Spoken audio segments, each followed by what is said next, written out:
Hi hello నమస్తే welcome to YR TV. నేను మీ journalist Tanvi.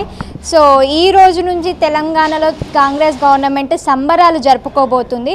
ఎందుకు సంబరాలు జరుపుకుంటుంది, ఏంటి, ఏం చేసినామని చెప్పేసి సంబరాలు జరుపుకోబోతున్నారు. మనతో పాటు ఇప్పుడు మెట్టుగూడ కార్పొరేటర్ సునీత గారు ఉన్నారు, తనతో మాట్లాడి తెలుసుకుందాం. నమస్తే అక్క. నమస్తే అండి. చెప్పండి, ఈ రోజు నుంచి తెలంగాణలో కాంగ్రెస్ గవర్నమెంట్ సంబరాలు జరుపుకోబోతుంది, దానిపైన మీ ఒపీనియన్ ఏంటి? సంబరాలు అంటే సిగ్గుచేట అనిపిస్తుంది మాకు. సంబరాలు చేసుకుంటున్నారంటే ఏమిటికి సంబరాలు చేసుకుంటున్నారు? ఏమిటికి?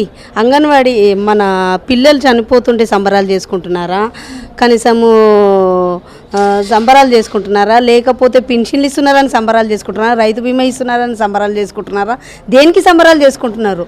ఇది వాళ్ళకి ఏమనిపిస్తుంది ఏమో తెలియదు, పబ్లిక్ అయితే చాలా సిగ్గుగా అనిపిస్తుంది పబ్లిక్కే. ఎందుకంటే వాళ్ళకి సిగ్గు అనిపిస్తలేదేమో కానీ మాకైతే అసలు ఒక సీఎం అన్ని తిట్లు ఎవరు తిట్టలేరు, అన్ని తిట్లు తిట్టిర్రు. పబ్లిక్ అంతగానం తిడుతుంటే కూడా ఏమనిపిస్తలేదంటే, ఒక చిన్న పాప చనిపోతే కూడా కనీసము మహిళలు కూడా ఉన్నారు, మినిస్టర్లు కనీసం ఒక్కరు కూడా వచ్చి పనకలు ఇవ్వడం లేకుండా శీతాకాలం మన్మంతోటి బయట వెళ్ళి వాళ్ళు ఆనందంగా ఉన్నారు. చూడండి, ఆ పాపను వచ్చి చూసుకుంటే ఎంత బాగుంటుండే ఈ రోజు వరకు. ఇంకోటి, ఈ రోజు వరకు కూడా సంబరాలు అంటే కనీసం ఎవరికి ఏం చేసి డబుల్ బెడ్రూమ్లు ఇచ్చా, పింఛన్లు ఇచ్చా, మహిళలకు ప్రతి నెల ప్రతి ఒక్క మహిళలకు 2500 ఇస్తారన్నారు. అవి ఎక్కడ పోయినాయి?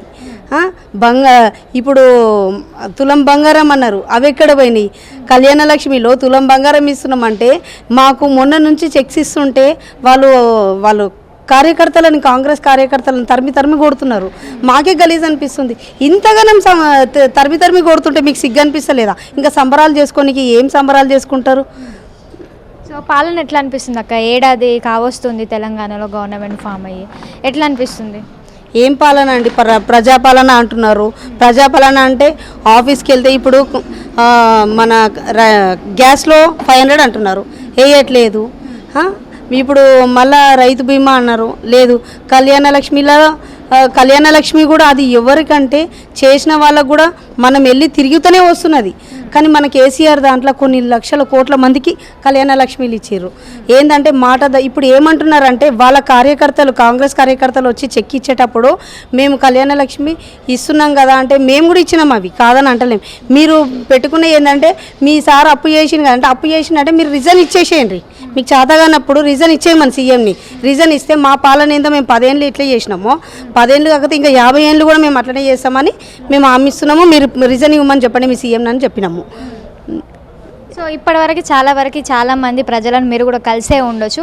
వాళ్ళ దగ్గర నుంచి రెస్పాన్స్ ఎట్లా వస్తుంది? ఇప్పుడు మీరు ఒక కార్పొరేట్ స్థాయిలో ఉన్నారు కదా, గత ప్రభుత్వంలో ఉన్నప్పుడు మీరు ఏ విధంగా వాళ్ళకి అందుబాటులో ఉండి ఇప్పుడు ఏ విధంగా అందుబాటులో ఉంటున్నారు?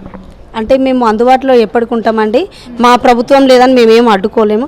ఎందుకంటే మా ప్రభుత్వం ఉన్నా లేకున్నా మా కేటీఆర్ అన్న, మా పద్మారావు అన్న మాకు అట్లా సహకరిస్తాడు, మాకు అట్లా పని చేయాలని చెప్పి మేము అట్లనే ప్రజలనే ఉంటాము. కాబట్టి మేము చెప్పేది ఒకటే, ప్రజాపాలన అంటే ప్రజలను ఇబ్బంది పెట్టకుండా చూసుకోవాలని మేము అంటున్నాము. ఇంకోటి, హైడ్రా వల్ల పేదల వల్ల పాన్ షాపు, చెప్పుల షాపులు తీయడము మీకు ఏమాత్రం న్యాయమేమో తెలియదు. కానీ ఆ పబ్లిక్ ఎంత ఇబ్బంది పడుతున్నారంటే ఈ రోజున చాలా ఇబ్బంది పడుతున్నారు. ప్రజలు ఇంత ఏడుస్తుంటే కూడా మీకు ఇంత కనికరం లేకుండా ఈరోజు సంబరాలు చేసుకుంటున్నారు. చూడండి, మీకు చాలా సిగ్గుచేట అనిపిస్తలేదో ఏమో కానీ మాకే సిగ్గుచేట అనిపిస్తుంది మీరు చేసుకుంటుంటే.